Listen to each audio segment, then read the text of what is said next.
everyone, I am Lexi. I am your host and welcome to Lexi's Book Nook. This is my booktube channel all about books, book club recommendations, Reese Witherspoon book picks, and then books on my TBR list. So you're here for a bonus episode, so that means this is different than my podcast. Yes, I have a podcast on Spotify for free called Lexi's Book Nook, where I have 2 episodes per month, one at the beginning, one at the end. Beginning, we'll go over books that I'm reading for that month, like this stack I have right here. I'm already ready for June. And then the second episode will be longer. I'll be actually going over the books a little bit more because I've had read them. I'll go over a summary, my thoughts on the book, my rating, and then some discussion questions, kind of like a mock book club. So my podcast is all about that. If you're here on BookTube or on my Patreon account, then you have bonus materials.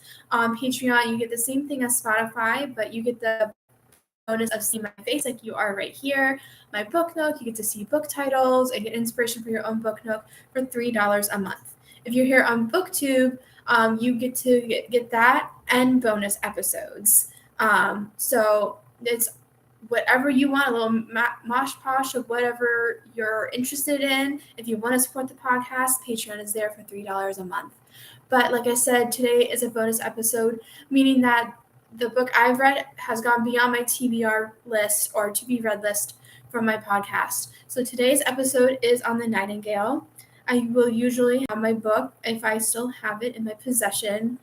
This was overdue from the library, so I have a picture of it on my phone. So for all you Patreon account holders and BookTube, this is the title for The Nightingale by Kristin. And I'm going to go right into it. Like I said, I'm going to go over a summary, my thoughts on the book, and then a few discussion questions. I'm only going to do 3. I'll only do 3 because I don't want to take up too much of your time. Just give you an idea of some discussion questions for your book club, or if you want to start a book club. So let's get into it for The Nightingale. In the village of Caravaggio in 1939, Vian Mauriac says goodbye to her husband Antoine as he heads to the front. She doesn't believe that the Nazis will invade France, but they do. When a German captain visits Vian's home, she and her daughter must live with the enemy or lose everything. Vian's sister Isabelle is a rebellious 18-year-old. She is searching for a purpose with the reckless passion of youth. She's also in love with Gaëtan, a partisan who believes that the French can fight the Nazis from within.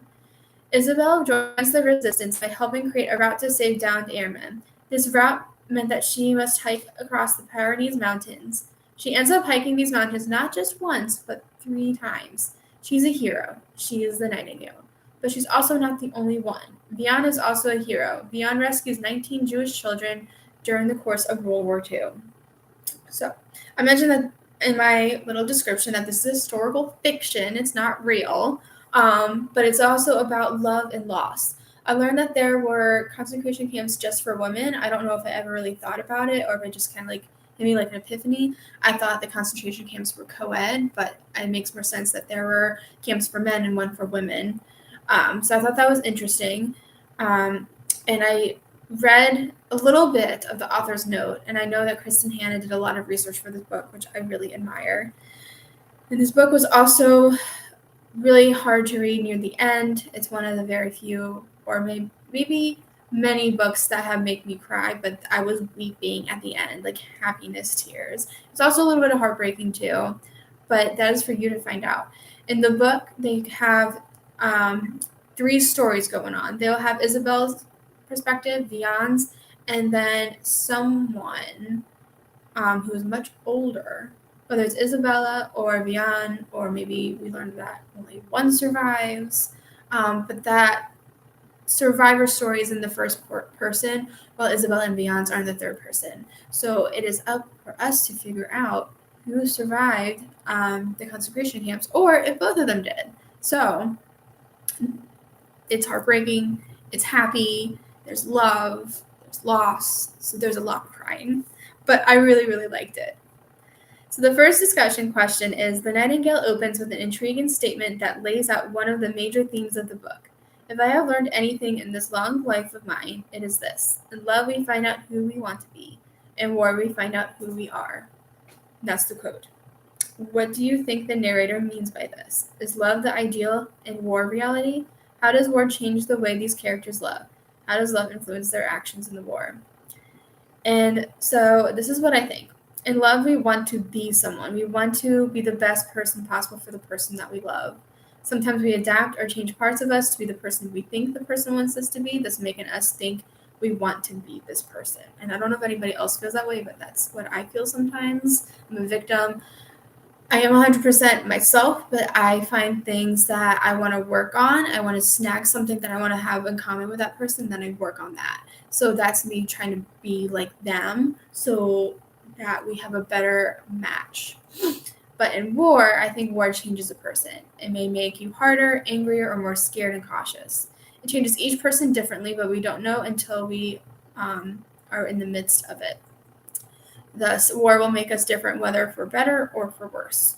And afterwards, we see how it changes us and how it impacts our ability to love and be loved. And I think love is ideal. I think I can speak for most people. I'm not going to talk for some. But I know from my experience, I would strive to find companionship and love in another person in the form of a lifelong partner. But not everyone can find love during war because this is a very fraught time. War makes it extremely hard to trust in others and afraid of losing the person we love. It can make people cautious and fearful like Beyond, or it can make us headstrong and reckless like Isabel. So I thought that was a very fun question. I hope you use this for your book club. But the next question is to take a moment to talk about the narrative structure of The Nightingale. Why do you think Kristin Hanna chose to keep the narrator's identity a secret at the beginning and end of the novel? And I think that she wanted to keep the narrator a mystery to give readers hope that at least one of the sisters survives the war. It keeps the readers engaged and wanting to learn more about the sisters and their stories, and it certainly made the book more of a page turner for me, and it made me want more, even though knowing how awful that time was. We think we know the story and we don't want to read any more of it, but to know that's one of them, at least one of them survives, and I keep catching myself, but I want to give the readers hope because that's what Hannah did for me. And the last question is, the sisters Isabel and Vian respond to the war in very different ways. Isabel reacts with anger and defiance, risking her life to join the resistance against Nazi occupation. Vian proceeds with caution and fear, avoiding conflicts for the sake of her children. Who do you admire, or relate to, or sympathize with more, Vian or Isabel? So, I admired Isabel. I admired her for her bravery, but sympathized with Vian more. Both sisters have a heart of gold. Isabel seemed very brave and strong. She never wavered in doubt about her job or her love and continued to do what she was doing despite the fear of someone discovering what she was doing. Whereas Vian was a hero in her own way. She harbored Jewish children in the hopes that their families would eventually find them. However, once the war ended, one of the families came back for one of the children that lived with her. So I saw Vian heartbroken with her, like her child. It's not her biological child, but he was taken away from her. But he was going to a safe home. But I can't imagine how hard that must have been. So I really sympathize with Vian. I can't really relate to any of them just because it's a very different time period and we don't have any similar events going on right now, at least not in America. So I can't really relate to either one of them, but I admire Isabel and sympathize with Vian.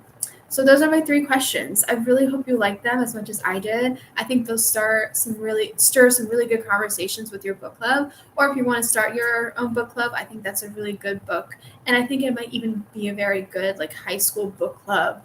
Not book club. It could be a book club, but book report assignment for children.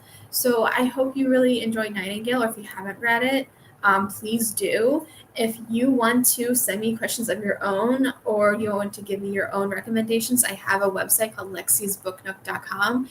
Lexie is spelled Lexie, and then booknook.com. You can also buy your own copy of The Nightingale there, and you can buy it for your book club, your class, whatever. I will get a commission based off your sale, but at no extra cost for you. But you check out the other books I have read so far this year on lexiesbooknook.com.